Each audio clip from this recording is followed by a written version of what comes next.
んにちは、まずくです。前回の動画で今映ってる村を作ったので、今回はこの村に建っている3軒のお家をリフォームしていきます。3軒とも外観は全く同じにしているんですけど、お家の中はそれぞれ役割を分けて作っていきます。ちなみにこの村に住んでいるのは、右のお家が弥生、左のお家がはじめ、奥がサブ住民のお家になっています。それでは早速作っていきます。どうぞ。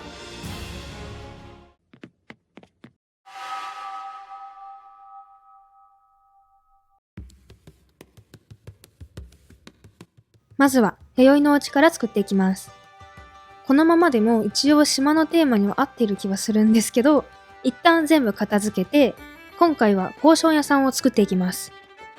で、そのポーション屋さんなんですけど、この村自体は冒険が始まって最初にたどり着く村という設定なので、お店も素朴な感じにしていきます。なので、壁紙は光苔の遺跡の壁、床はずーっと使いたかったオアシスの床を使います。この床ね、本当に可愛くて、水の色とか、水たまりの周りに生えている草の感じとか、歩くと水しぶきが出るところとかが可愛くて、この島を作り始める前からずっと使いたかったんですけど、いまいち使い方がわからなくて、やっと使いました。ほんと可愛い。で、壁床が決まったので、次はエントランスとライトと環境音を調整します。ライトは温かみがあるけど、ちょっと薄暗い感じにして、環境音は村のモリモリな感じに合わせてジャングルにしておきます。で、さらに奥行きを出すために森のアクセントウォールと仕切り壁を使って、壁には扉代わりにお借りしたマイデザインを貼っておきます。仕切り壁とマイデザインで扉っぽくなったかなと思います。では、ここから家具を足していきます。まず、お店なのでカウンターを作ります。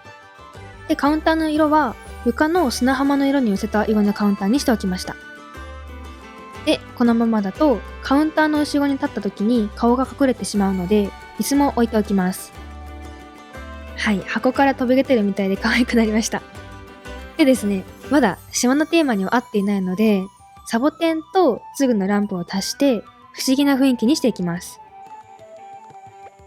さらに、光苔の栽培瓶をポーションに見立ててカウンターの上に置いておきます。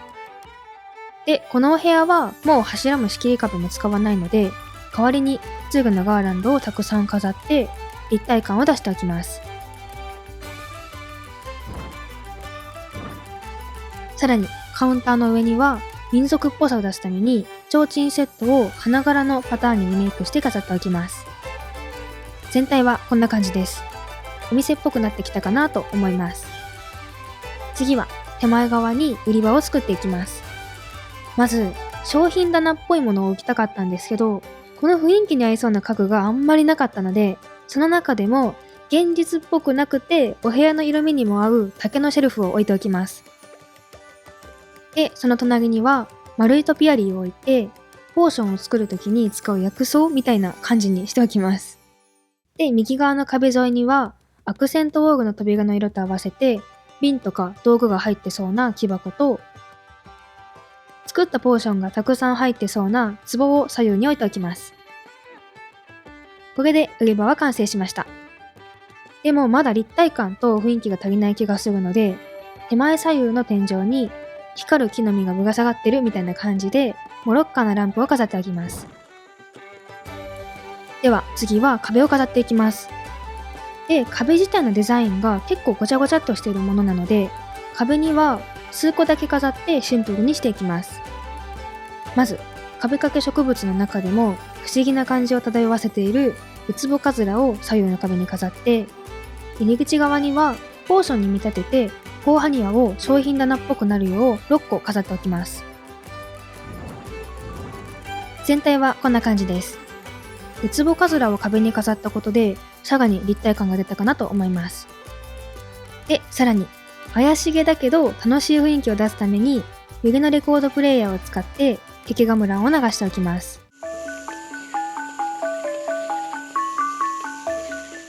で、次、やりすぎじゃないかなと思ってちょっと迷ってるんですけど、家具磨きをちょうど瓶のところに使うと、ゲーム特有の住民に話しかける時の吹き出しみたいになるんですよ。で、これ可愛いんだけど、なんかやりすぎな気もして迷っているので、ぜひありかなしかコメントで教えてください。ちなみに、すぐのランプのところにも、ほわほわのエフェクトを少しつけておきました。では、これでポーション屋さんは完成です。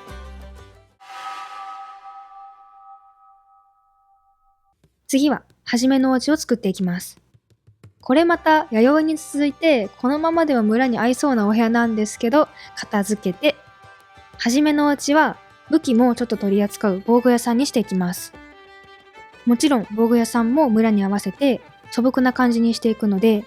メインの壁はウッディな壁、床はカンパの床、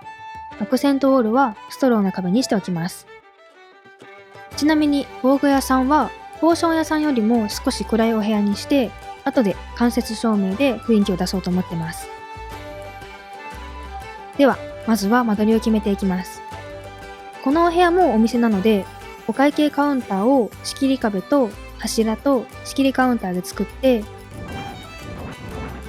隣にはバックヤードっぽくお城の門を置いておきます。これで間取りは決まったので、次は家具を置いて防具屋さんに近づけます。まず、そもそも武器っぽい家具があんまりないので、その中でも使えそうな大砲と、あとは樽をいくつか置いてごまかしておきます。で、門の奥にはプレートアーマーを置いて門下が覗かせておきます。ちなみにプレートアーマーはリメイクがシルバーと今使ってるサビ上げバージョンがあるんですけど、弱そうな防具っぽく見せるためにサビ上げにしておきました。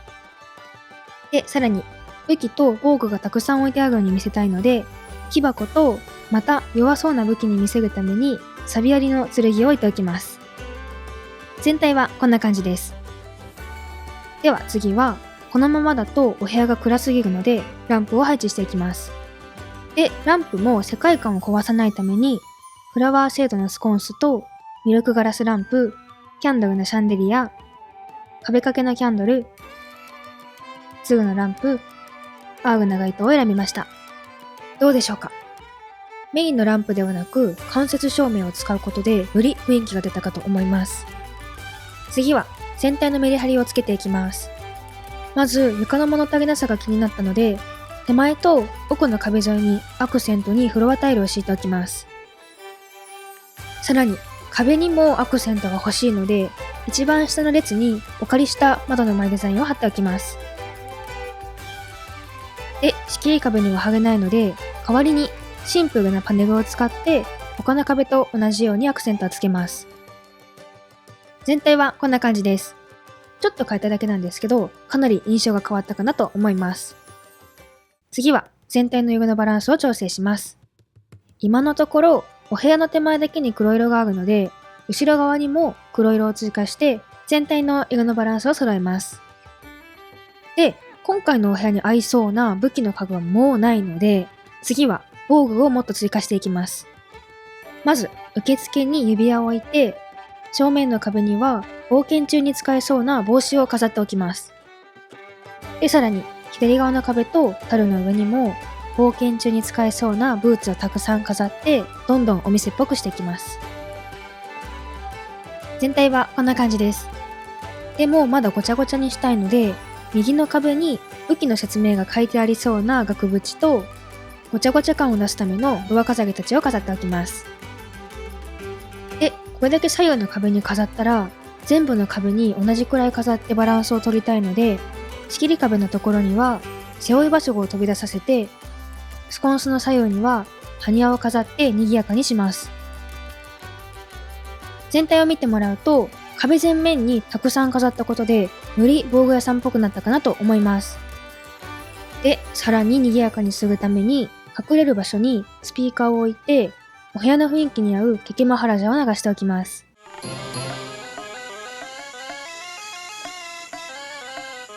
最後に入り口側の壁にお店の看板とキャンドルを飾ったら、これで防具屋さんは完成です。最後はサブ住民のお家の真ん中のお部屋を作っていきます。で、RPG の村に必須の施設といえば宿だと思うので、真ん中のお部屋は宿の受付を作っていきます。ちなみに残りのお部屋は生配信で作る予定です。まずこのお部屋も他の2部屋と同様に村に合わせて質素な感じにしていきます。なので壁紙は苔庭の壁、床も壁に合わせて光苔の森の床、アクセントウォールにジャングルの壁紙を使います。で、このお部屋も間接照明を使いたいのでメインのライトは暗めに設定しておきます。では、まずは間取りを決めていきます。アクセントウォールが屋外の壁なので馴染ませるために仕切り壁と柱で奥行きを出してジャングルの中に進めそうな感じにします。で、よりジャングルの壁紙が馴染むように壁の間に大きなツルを置いて、ツルにはひらひらの鏡垣をつけてリアルに見えるようにしておきます。で、このままだとツルと仕切り壁が不自然なので檻を使って扉を作って天井にはツルのガーランドをぶら下げておきます。で、さっきリアルに見せるためにツルに蝶々をつけたんですけど、もっとリアルに見せたいので仕切り壁の後ろの壁にエアコンをつけてツルの葉っぱを風で揺らします。どうでしょうか？ジャングルの方から蝶々と風がやってきているように見えるかなと思います。では次は受付を作っていきます。まず受付の椅子は世界観に合うピーコックチェアを置いて、テーブルはお部屋の色に合わせたテーブルにしておきます。で、テーブルの両端には階段ダンスを置くんですけど、タンスとして使うのではなくて、テーブルの端を馴染ませたりだとか、そもそもテーブルとセットの家具みたいな感じで使います。で、受付の位置が決まったので、全体のメリハリをつけるために、お部屋とお部屋をつなぐウッドデッキを敷いておきます。全体はこんな感じになりました。では、そろそろ照明を飾っていきます。まず、階段ダンスの上に木の実のランプを置きます。で、木の実のランプに合わせて、天井にも木の実がぶら下がってるみたいな感じにしたいので、提灯セットを緑と白のリメイクにして飾っておきます。で、さらに受付の後ろに R の街灯を置いて、よりジャングルの入り口っぽくします。全体はこんな感じです。メインのライトを暗くして間接照明をたくさん使うとめちゃくちゃ雰囲気が出るかと思います。では次は空いているところを埋めていきます。まず手前側にもっと植物を増やしたいので、テーブルとタンスの間にモンステラを置いて、檻の前には丸いトピアリーを置きます。で、ここのこだわったポイントが、ウッドデッキの上には鉢やり、森の床の上には床から植物が生えているみたいにしたかったので、鉢なしにしました。で、受付には小物の本系の中でも一番この世界観に合いそうなスクラップブックをボロボロそうに見えるイエローのリメイクにしておいておきます。あとは空いたところに樽と木箱を置いて空間を埋めます。ちなみに右側のトピアリーの方だけ少し空間を空けて後ろのお部屋に入れるようにしています。で、さらに手前の入り口側にも照明を置きたいんですけど、じゃん！モロッコプフと貝殻のランプを組み合わせて新しい照明を作りました。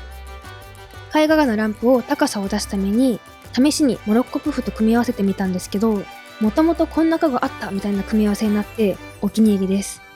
このボテット感が本当に可愛い。ということで、ほぼ完成に近づいたんですけど、手前側の空間をもっと立体的にしたいので、天井にツルのガーランド、壁にウツボカズラを飾っておきます。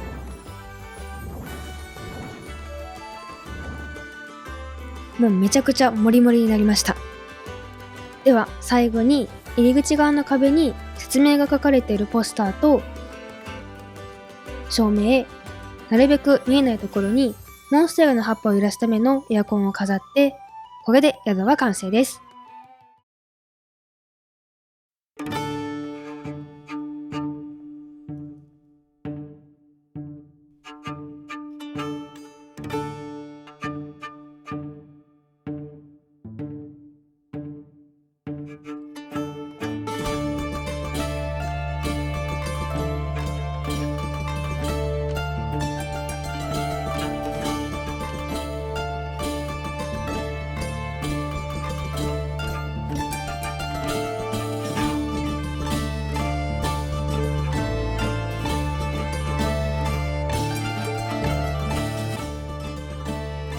いかがでしたでしょうか。今回は村に立つ3軒のお家をリフォームしてみました。もう見てくれたかと思うんですけど、アイキャッチで宿の店主という新しいキャラも登場しました。また冒険が進んでいくたびに新しいキャラや新しいお家もリフォームしていくので、お楽しみにお待ちください。最後まで見ていただきありがとうございました。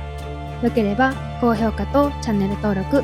コメントもよろしくお願いします。それじゃあ